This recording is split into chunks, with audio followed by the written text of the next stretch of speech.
ওয়াকফ সংশোধনী আইন প্রত্যাহারের দাবিতে প্রতিবাদে Ulama council of all India Reza কমিটির পক্ষ থেকে ইসলামপুরে জাতীয় সড়ক ধরে মিছিল বুধবার বেলা 12টা নাগাদ ইসলামপুরে এই মিছিল শুরু হয়।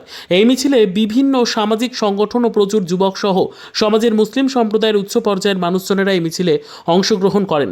ভারতের সংবিধানের ছবি হাতে নিয়ে ওয়াকফ সংশোধনী আইন ওয়াপাস লো স্লোগান তুলে এই মিছিল ইসলামপুরের তিনপুল এলাকা থেকে জাতীয় সড়ক ধরে চলতে থাকে।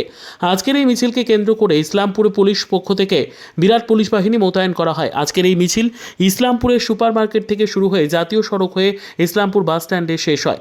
इसमें हुकूमत ने एक कानून पास किया है, काला कानून, कि जिसके ज़रिए हुकूमत चाहती है कि जो मुसलमानों का दीन है, शरीयत है, उसमें वो दखल अंदाज़ी करे या इंटरफेयर करना चाहती है। मुसलमान इसको हरगिज़ बर्दाश्त नहीं कर सकता।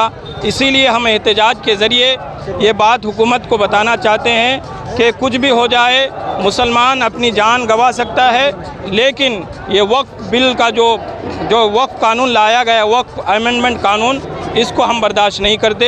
हुकूमत से हम अपील करते हैं कि जल्द अज जल्द इस कानून को वो वापस ले।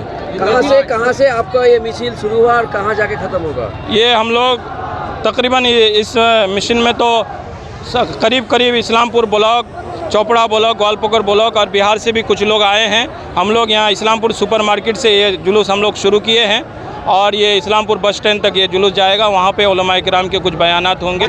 ব্যুরো রিপোর্ট, উত্তর বাংলা সংবাদ।